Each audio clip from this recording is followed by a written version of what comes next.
This is Wade from Montana Dirt Roads. This is a trip that we did last July 26, 2019. This is been kind of on the back burner as life happens. This is a trip that we went from the Butte County, South Dakota, Montana border all the way up to Yaak, Montana via dirt roads. All about 200 miles of a 1,340 mile trip were on gravel roads. The vehicle we did this trip in is in a 2001 Toyota Sequoia SR5, not a limited. It's all stock, aside for larger wheels and off-road tires. I have a Kukanum Tepui rooftop tent on it. We are a family consisting of 3 boys, a dog, the wife, and myself. This trip was 7 days. As I said, 1,340 miles. Total mileage round trip was 2,186. Anybody says Montana's not very big, I tell them of this trip. It's a lot bigger than most think. So this part is Lockwood Road over by Broadus. We lost some footage on our first day. Southeastern Montana is actually quite beautiful. It's not as flat as most people think. We've seen lots of cool things, met some really cool people, some in which are the owners of the Wayside RV Park. They stayed up late for our arrival Friday night. We rented a cabin from them Saturday night, which cabins are awesome and all hand built.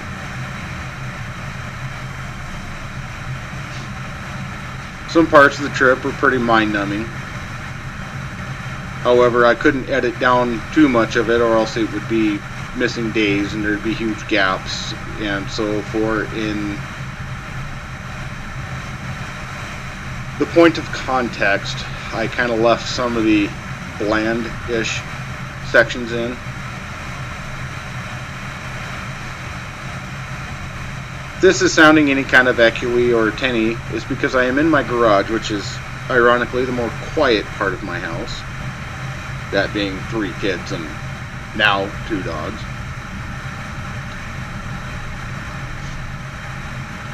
Hey look, some trees. I will apologize as I am not reading from a script. I am going mainly off of memory. And this is my first voiceover on anything, really.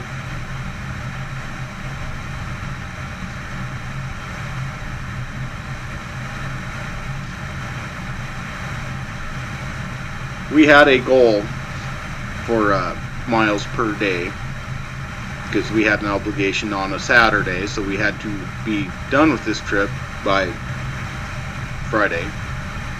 So I figured we had to make at least a minimum of 200 miles per day, which some days we were able to exceed that. Some days we weren't even close to meeting it. However, this section of the trip, going from Broadus up north of Rygate, we were able to do in 1 day. That was 354 miles in 1 day, mostly all gravel. It was we lucked out. We got on some gravel roads that we were able to maintain some decent speeds on. The Tongue River Road was one that I was more or less holding 80 on at some points. Our average speed on these more maintained gravel roads were between 45 and 55, which oh look, this little rail spur here is a derelict line that used to run from the reservation up to the coal strip power plant. Later down the road it kind of disappears, but it, nice needless piece of information there. However, as I digress, the Montana state speed limit, for the state, is 55 miles per hour on all dirt roads unless otherwise posted. This is something I learned just not long ago. I never knew that there was a speed limit on a dirt road.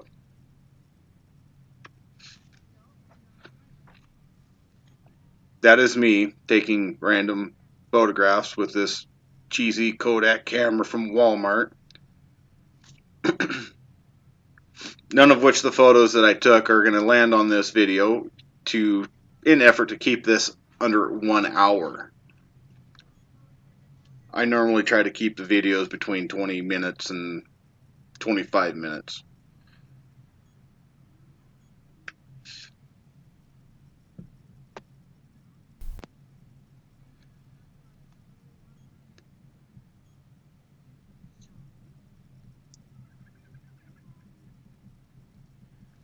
Yeah, you probably hear my kids screaming and crying as well. That was the first couple days was kind of rough. The kids weren't in the routine yet. Towards the end of the trip, the kids had gotten used to, the inconsistent stops, the random potty breaks, the constant travel. Here we are right here coming up closer to Colstrip, Montana. This is where things got really pretty. We drove past. We actually had to go into Colstrip for gas. Unfortunately, I had to stop at a town pump. However, on the trip, we passed the remnants of a town called Castle Rock, right next to the mine for the Colstrip power plant. Really cool little stop. Just kind of you're in a hole in the wall ghost town. Pretty interesting. We stopped, took some photos, again, none of which made it into the video, unfortunately.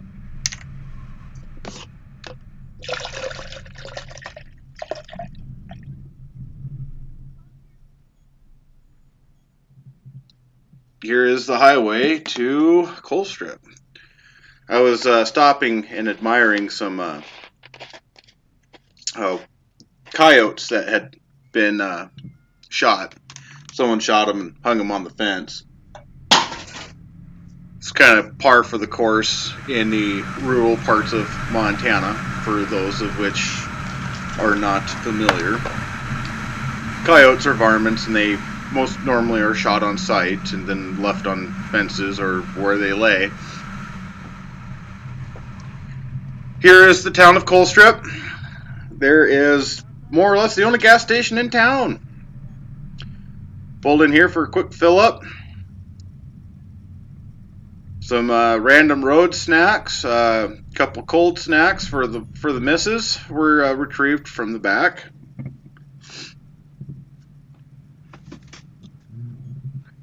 And we shall reflect on these gas prices then, because they're not going to be that for long.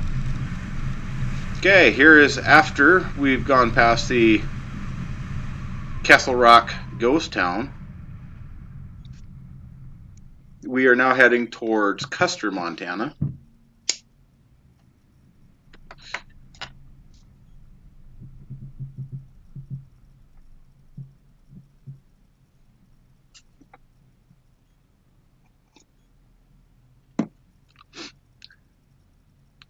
This part of the trip, we had mistakenly taken the wrong turn. I had planned exit routes in case of an emergency. Basically, it was the fastest, closest route to get to the freeway in case we needed to go to a hospital or whatnot. I wanted to go through a section of Forest Service over north of Ashland. However, I had missed my turn and accidentally followed my exit route.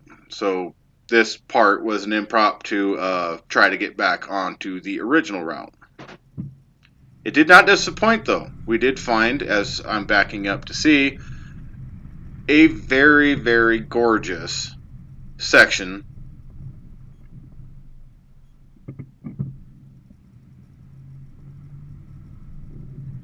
Oh, never mind. I am ahead of myself here.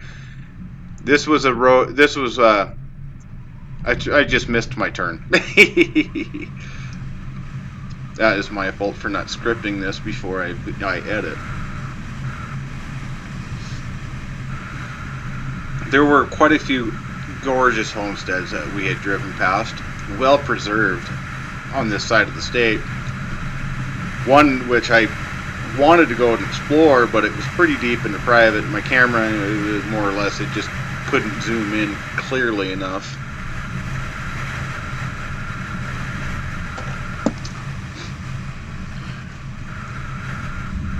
We only had to reroute 3 times on this entire trip. Once was because we weren't sure if the section of road that we were on was a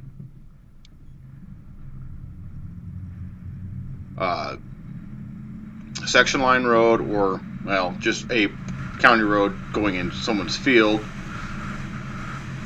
The second one was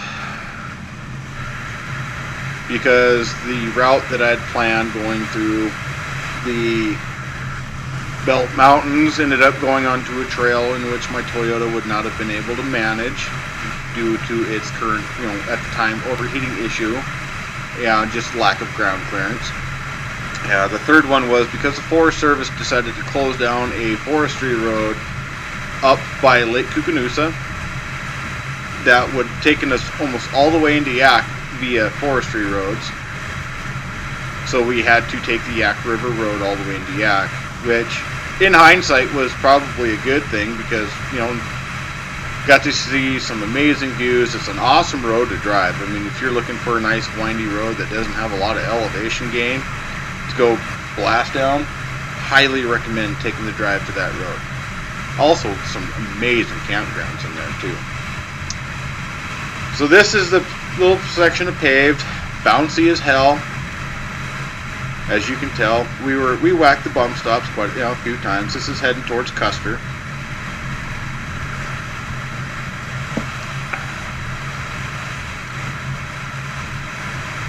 Let's see if I can pull up what highway this was. I cannot remember. I'm having to go off of my original route.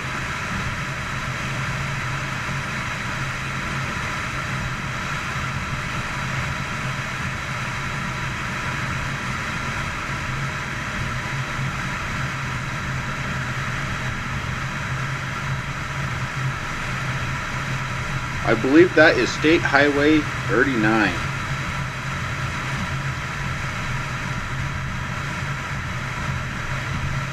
Nope, I am wrong.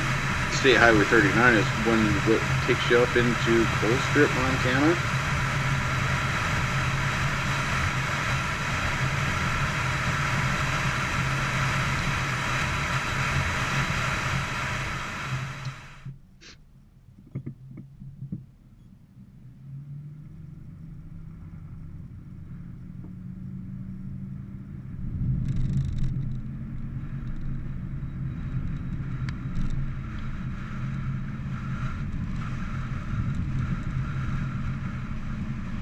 That was Sarpy Creek Road, the paved section that we were on. We are now on East Burnt Creek Road right here in this section of the video. This is kind of a neat little road. There's, again, more of the older homesteads back in here. Just seen a farmer out checking cattle and some long generational homesteads and farms back here. Common for most parts of Montana. Lots of these generational farms. I indirectly know the owner of this place.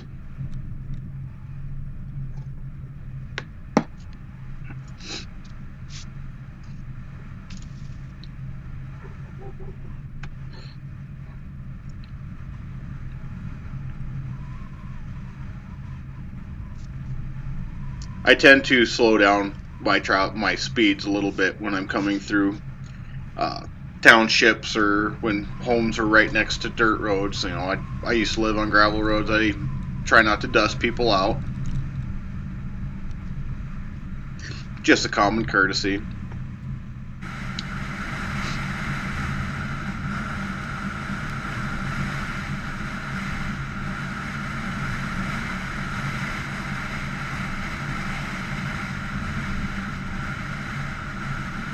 Now this looks like we are up past Roundup, if my memory serves correct.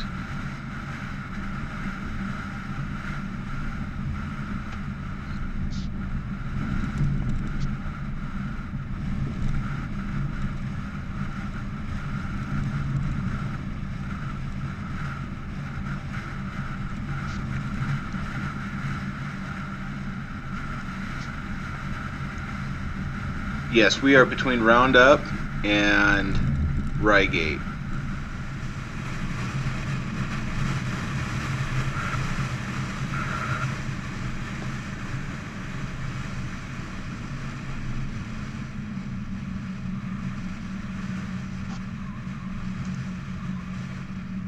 It seems that I've got some of my video mixed up here. No, I think I was just ahead of myself once again. This is us getting on I-90 from over by Custer.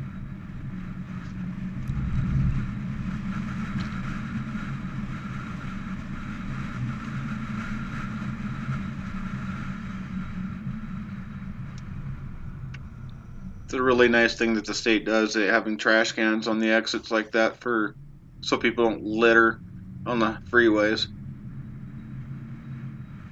So from here we went to Custer and we got on the Musselshell Road and continued up to Musselshell, Montana. If I remember correctly, I believe this is the only stretch of freeway we had on the entire trip. To Yaak, anyways.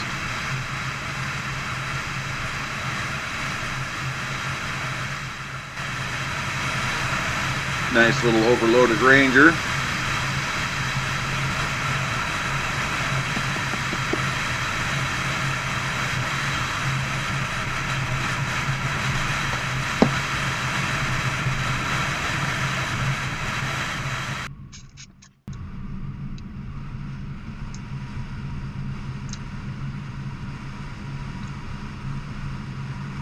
This, as I believe, the Musselshell Road going to Musselshell, Montana.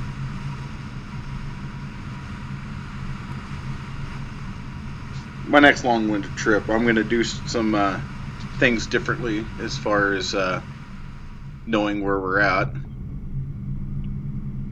Okay, this is the highway from Musselshell to Roundup along the old Milwaukee Railroad, which, if you are into historical things and old things, the Milwaukee Rail is quite an interesting piece of history. Lots of old ruins and bridges and things in Montana from the Milwaukee Road, including 2 bridges that you can drive across.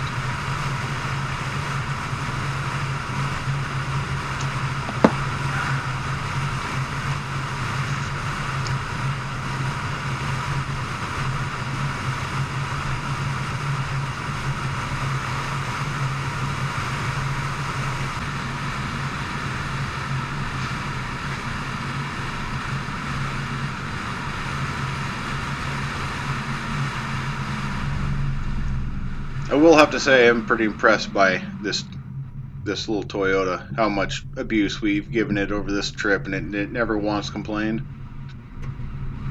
Okay, so this is turning off over, those are the belts in front of us.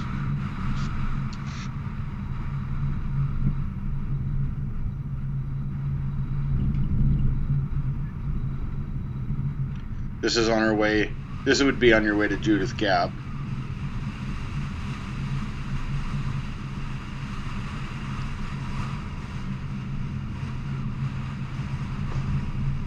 This, I believe, would be day 2. We'd stop north of Rygate at the Swimming Woman Campground in the Big Belt Mountains, or sorry, the Big Snowy Mountains, after our second day push that was 350 miles.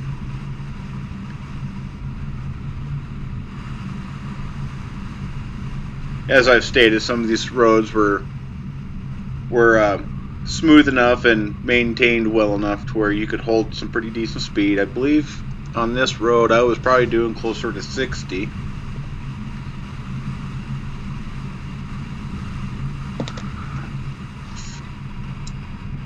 That would be the town of Judith Gap. Slowing down for oncoming traffic is always a courteous thing to do, so you don't spray them with gravel. Oh, and I am almost out of cigarettes.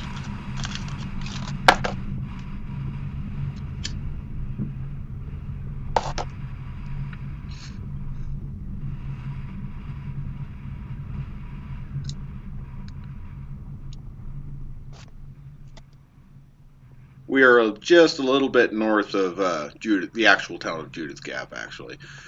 I had to stop at the gas station and fix the tailgate of the Toyota. Common problem with the Sequoias is the latches like to bind up. And, well, in the 2 days of this trip, we'd driven more gravel in them 2 days than most people do in probably 6 months' time.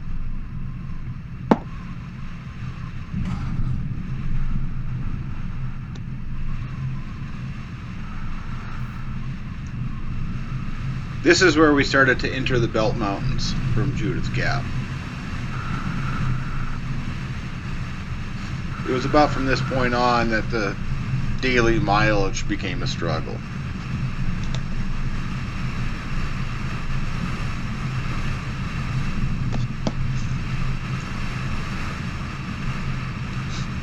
I really dislike having trips with limitations on them as far as miles per day. However, in order to meet our obligation on Saturday, we had to do such. This right here is a historic ranger station in the Little Belts.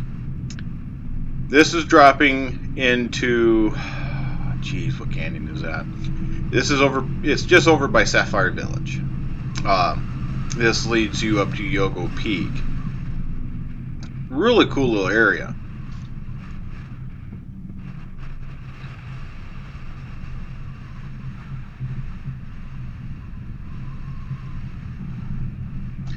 Some pretty neat campgrounds back in here. It's infinitely gorgeous. There was a trail called the Middle Fork back on the other side of the range. They had 28 water crossings, but the Forest Service had since closed that down. This would be a unscheduled bathroom break.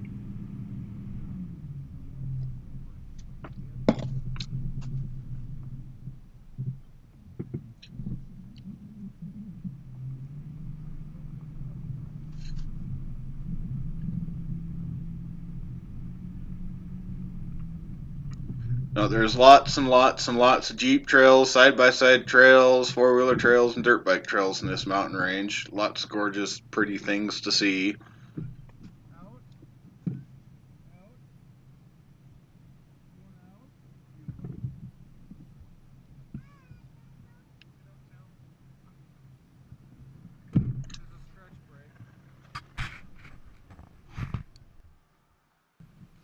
My fat, ugly mug.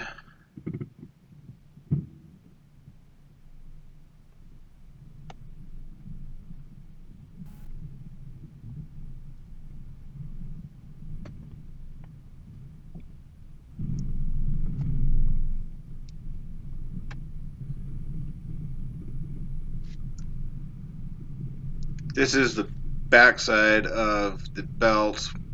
This is the route we took when we couldn't go up over Yogo Peak. We had to do a bypass. We ended up over in Geyser, Montana. Neat little town.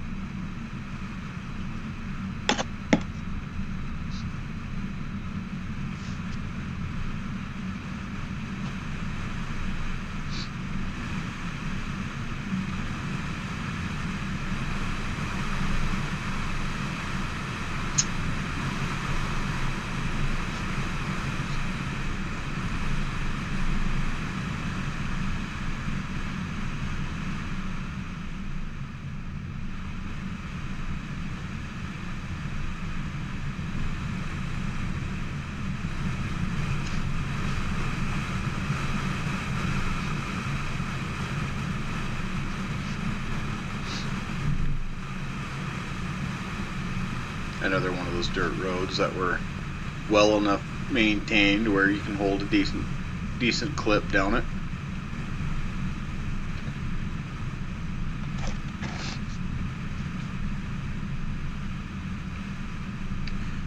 Interesting fact, if you're planning on doing a dirt road trip, don't be too concerned about dirt roads being too beat up.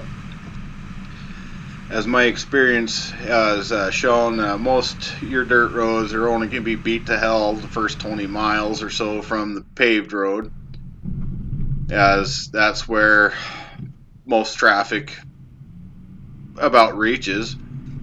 You get deeper into some of these dirt roads, and they clear up quite a bit and smooth out. This is the section of the big belts. We went through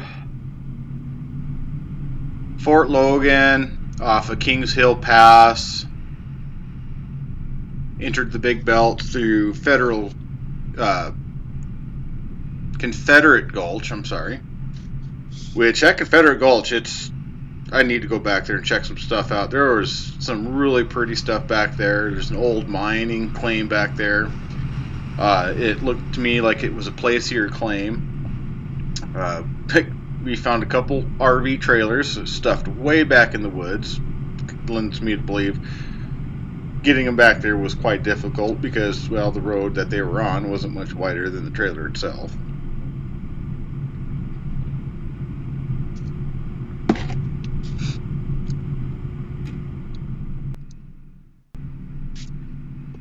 Damn this thing. This is the beginning of that mine claim I had mentioned earlier. I am also having some difficulties with the recording and keeping up with the video, as the video portion of this is freezing as I'm recording, so I'm having to stop and restart. I think it's just too much going on that the computer itself cannot handle it. You can see down there all their plastic lining and all the silt buildup, which leads me to believe that they were using this as a placier claim. They had, at one point on this road, you'll see a really huge trommel, which basically it's a machine that uses varying size screens and shakes and tumbles the material inside of a barrel to separate the precious metals from the garbage waste, basically like your river rock and your sands and so on.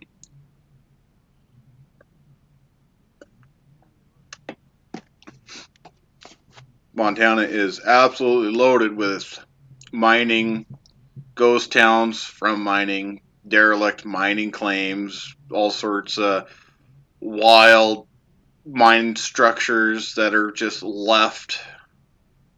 Here we were taking photographs and looking to see who owned the mine claim via my Onyx maps.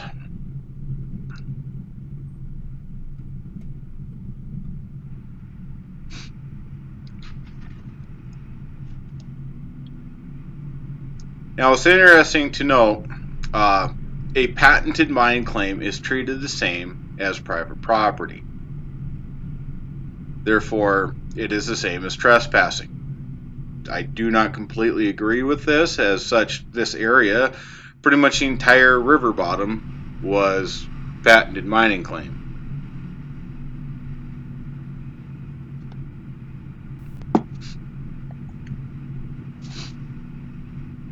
Continuing on through Confederate Gulch, there's the crane, and right behind that crane was the trommel.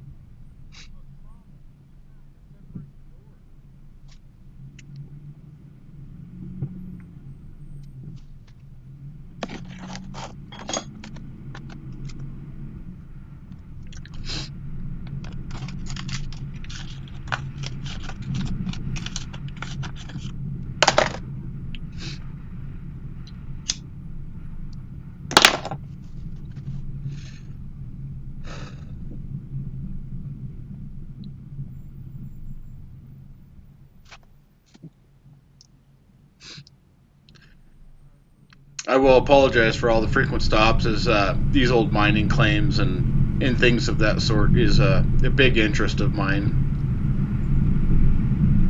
I will not confirm nor deny that I carry a gold pen in my vehicle almost any time I go into the mountains. As part of Montana legacy.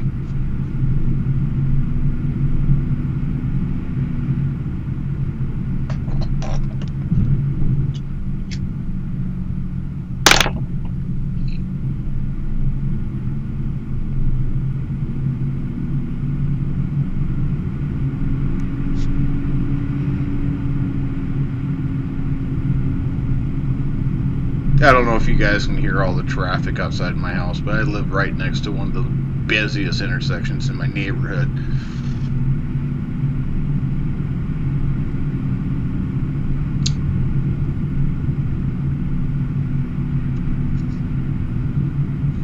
There was, I believe it was last year, there was a big hoorah about the name of this gulch here.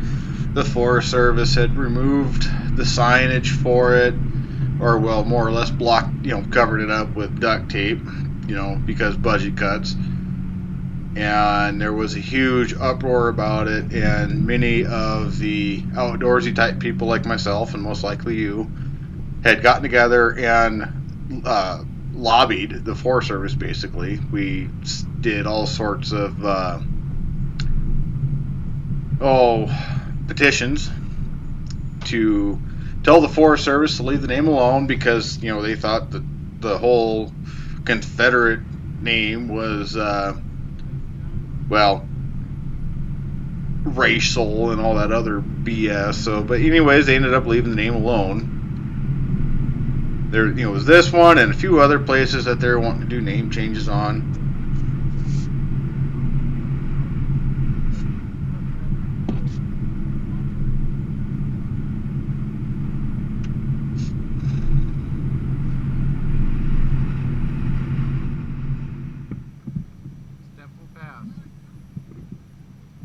Okay, now if I remember correctly, we are now north of Helena. This was another instance of having to do a bypass, not because of trail blockages or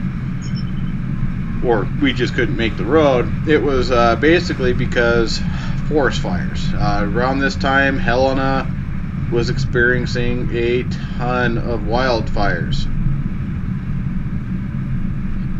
So we ended up having to go up the Libby Highway and come into Libby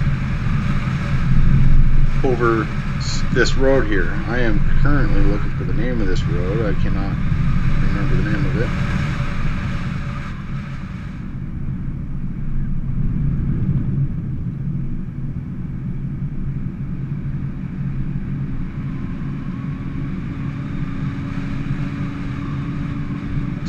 This is Stempleton Pass Road.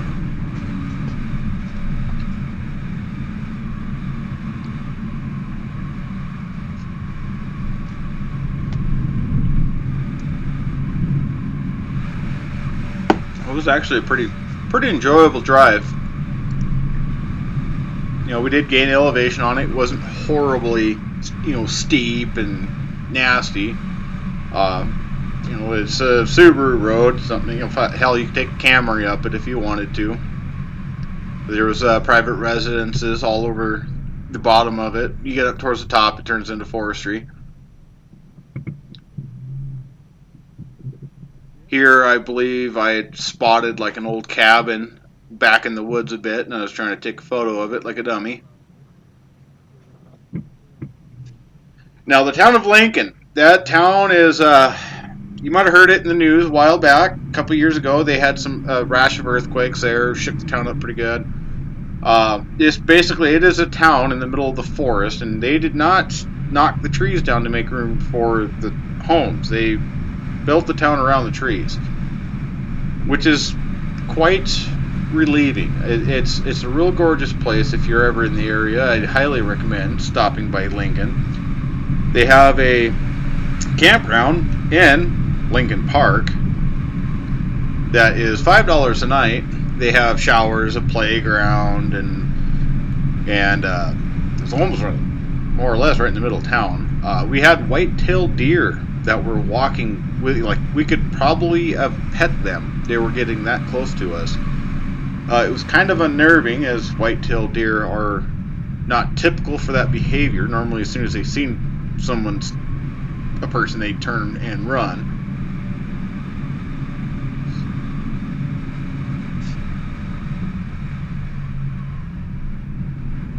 But that aside, Lincoln, Montana definitely is a great place to go if you are in the area. Real nice, quiet little town.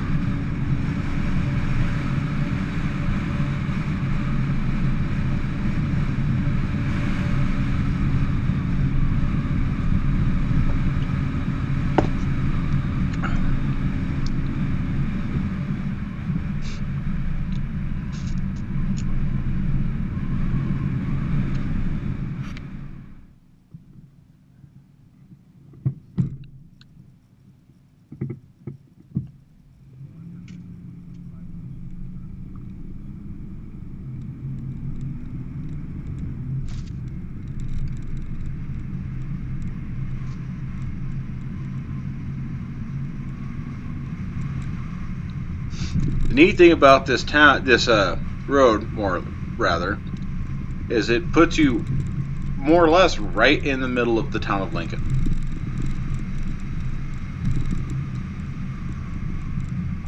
Which on this road, I believe, is day 3. We are north of Lincoln. Yes, we are north of Lincoln. This part of the road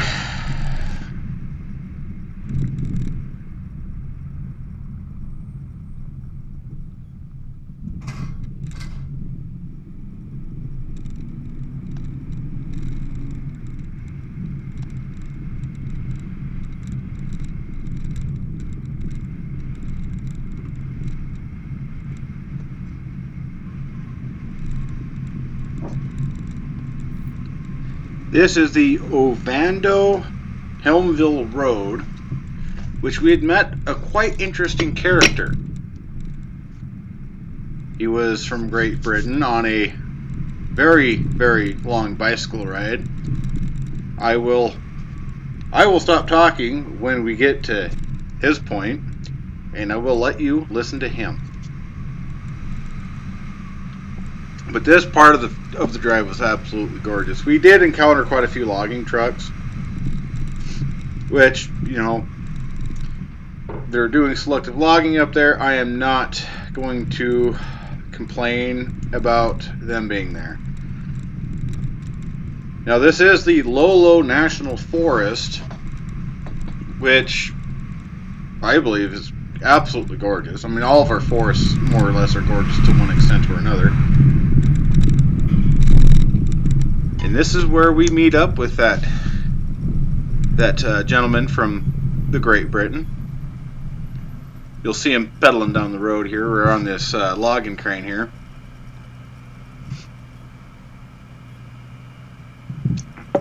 We had offered him a nice ice cold bottle of water.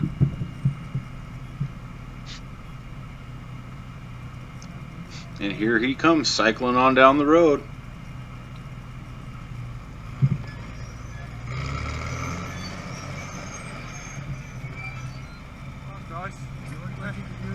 I could actually.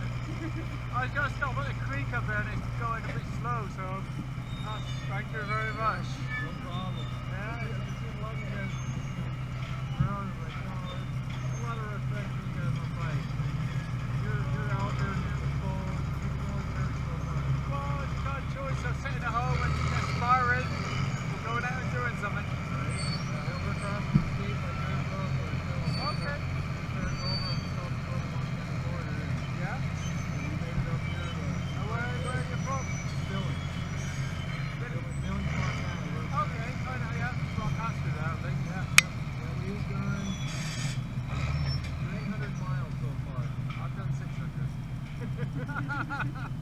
I got another 2,500 to do. Your miles are a lot more enjoyable. You can see more of it. Some of the uphills, I'll tell you. Yeah.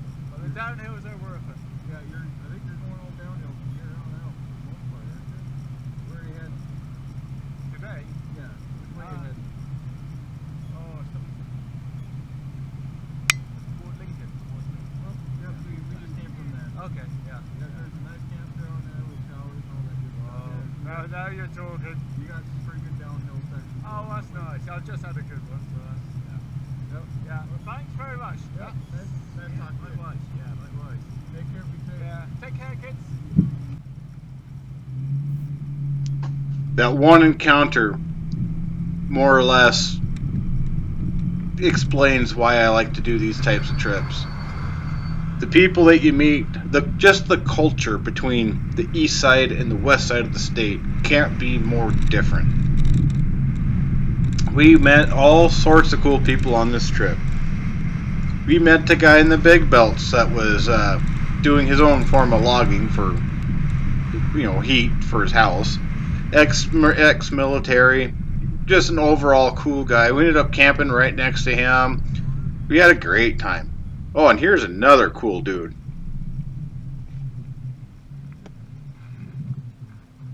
you, kind sir. You're the second one on this road we've run into. Oh, there's somebody ahead of me? Yeah, he was just getting to the main dirt road when we were pulling in. Oh.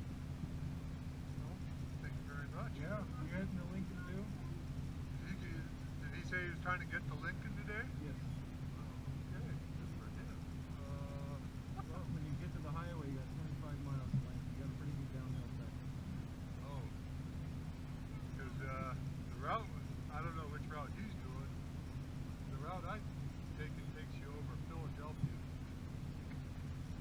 No, Huckleberry Pass after Lobondo. Oh. So that's why I was saying if he's still going to make Lincoln, he's got a bit of climbing yet to do today. I don't know if he was taking the highway over or what. Are you familiar with everything in the area? We're from the more kind of like the south central part of the state, from the Billings area. So we're actually crossing the state by dirt road. Nice. So I'm from the Black Hills of South Dakota. No, we actually started in Butte County, South Dakota. Right at the Montana South Dakota border. Nice. I've done it. We retraced the immigrant trail.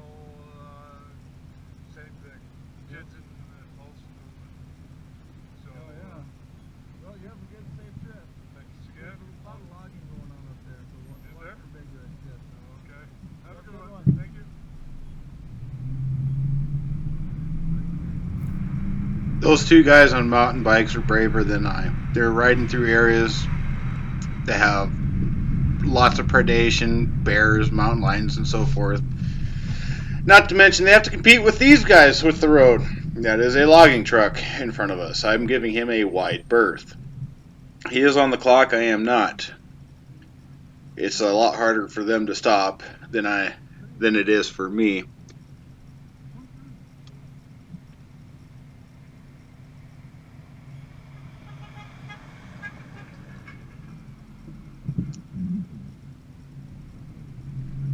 And, to be honest with you, I'm glad to see logging trucks out in these areas. A lot of our forests, we have problems with beetle kill and conifer encroachment. So, thinning of the forest is a needed and necessary evil.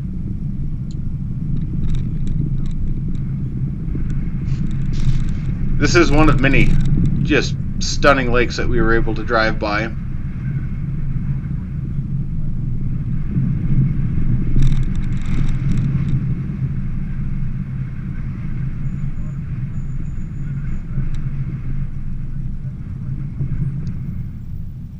I would love to be able to do this trip again. It may happen. However, with the COVID-19 thing and me starting a new career, the trips lately have been sparse and sporadic at best. However, I am currently saving up vacation time to do another long-winded trip. It may be this one again, but a lot slower pace. Or I might try going across the state the other direction. Only time will tell. This road, yeah. This road was the one that we had the absolutely slowest speed at. The potholes were the size of the rig. They were deep. The road was narrow. We couldn't go more than, I don't think 5 miles an hour was achievable. It was just painfully slow.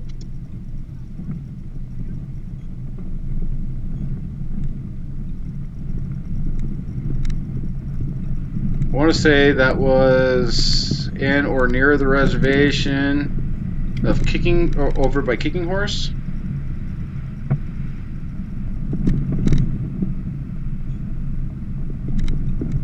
This section of the road is over by, oh God, what's the name of that lake?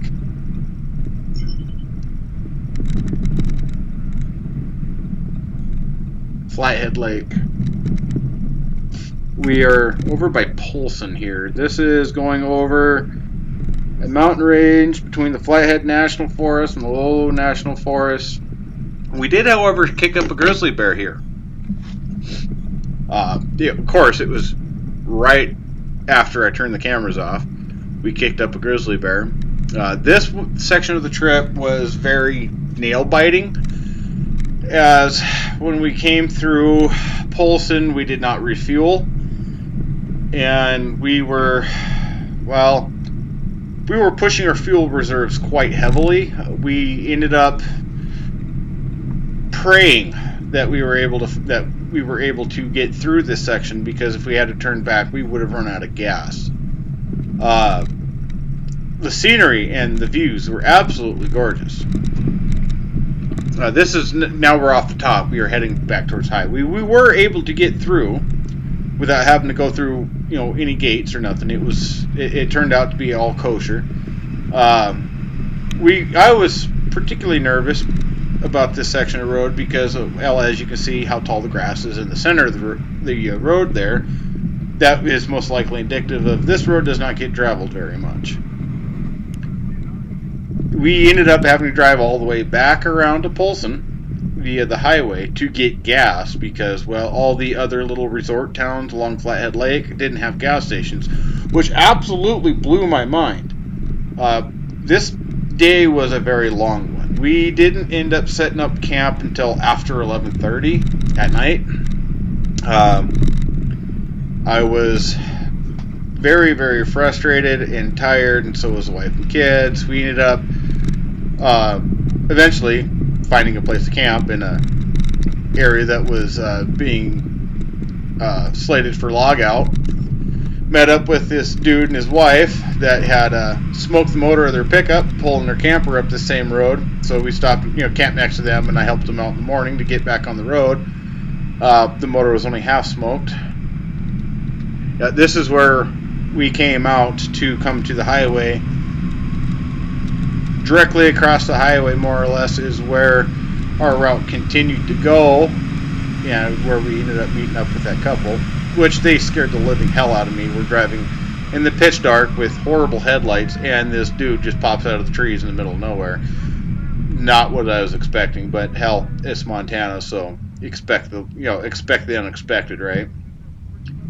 But the most interesting thing was, from Lincoln to here, it was like a light switch. Lincoln was nice and green, and we get on the other side of that mountain, and it was dry. Now, this section of the trail, we are heading up towards, what's the name of that town? Lots of logging traffic on this road, obviously.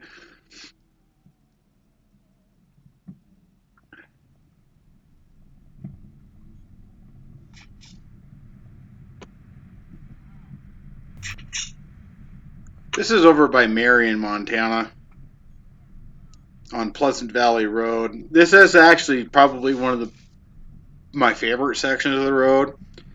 You go by the Bitterroot Lake, then you go through this huge wildlife refuge called the Lost Trail National Refuge. It seemed to go on forever. Here it is. Birdhouses everywhere. It was just a gorgeous little area here. The lake that you see is Dahl Lake.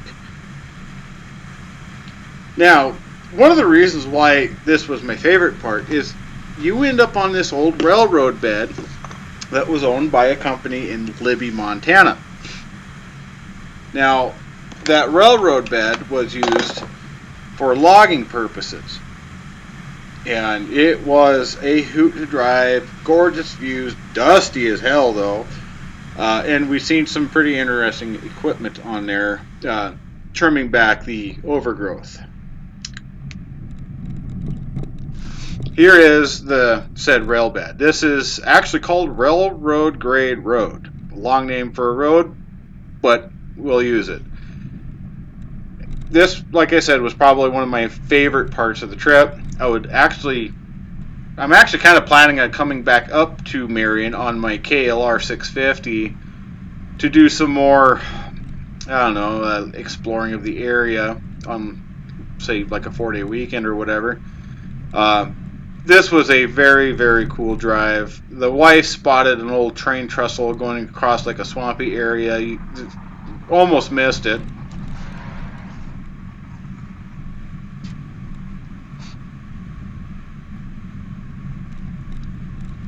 Yeah, it was. This was actually a very gorgeous drive. It was in and out of the Forest Service versus private property. It's a county road, so you don't need to worry about it. It is actually maintained as such a county road.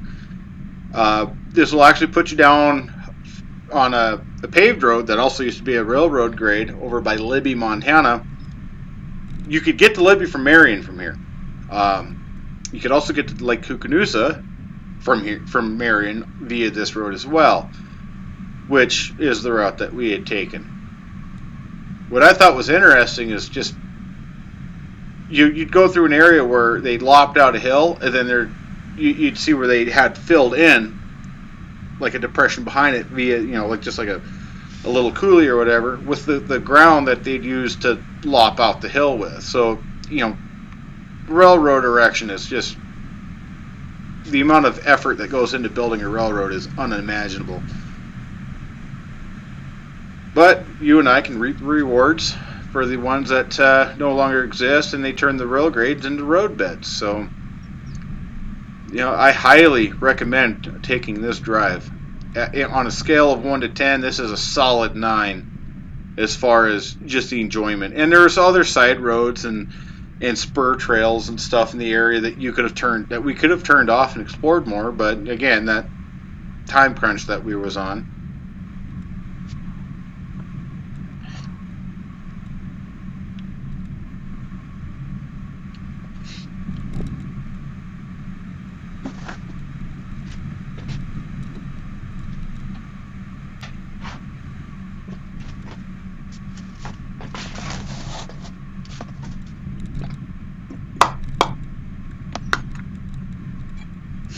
I love how the trees kind of make like a tunnel. Just too much fun. Too much fun.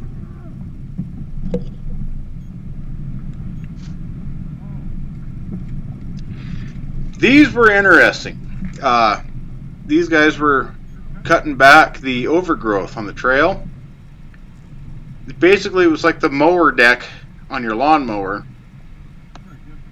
hung vertically to cut back the trees. Very, very unique. I've not seen an attachment like that for a piece of equipment before. There was 2 of them. That was just the first of 2. And then they had some poor guy on a 4-wheeler. Well, actually, some young guy on a 4-wheeler on the back behind them, throwing all the falls off the road.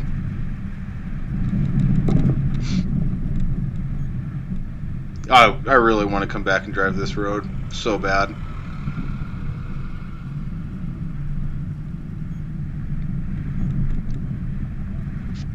This is a section that was filled in by all the overburden they'd removed going through the little hillsides.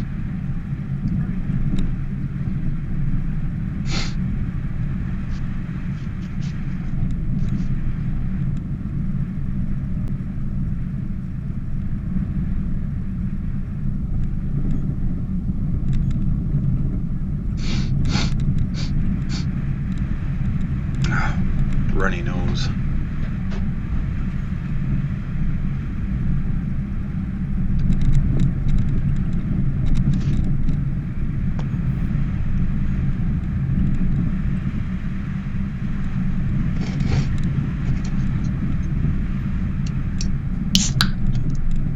really didn't want to edit too much of this part of the trip out. As I said, it's probably one of my more favorite trips, and it was just gorgeous.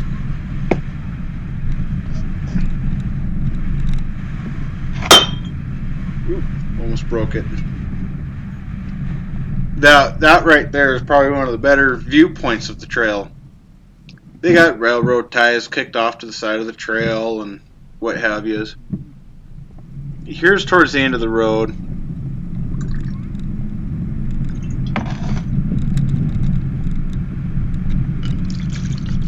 I'm mixing me up a wobble pop, if you can hear that in the background.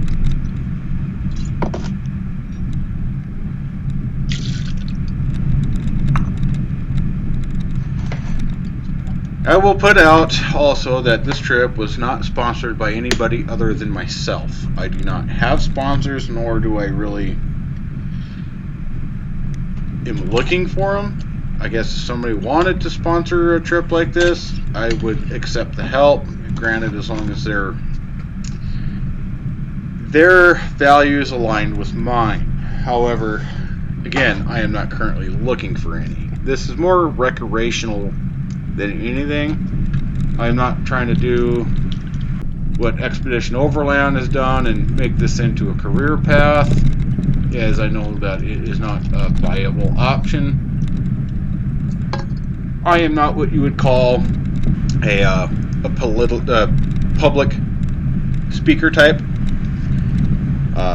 This guy has no filter. It's actually being hard for me not to make this into a rated R film for language. I'm trying to keep this all PG-13. This is the highway that goes to, if we would have gone left, we would go to Lincoln. This right turn takes us towards Lake Koocanusa. Let me pull up my mappage here, and that is National Development Road 36 that we are currently driving on.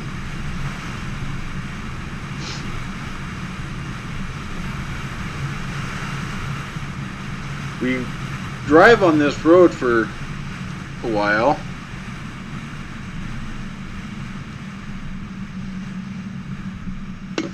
And this is the town of Yaak. However, so I ended up missing a lot of the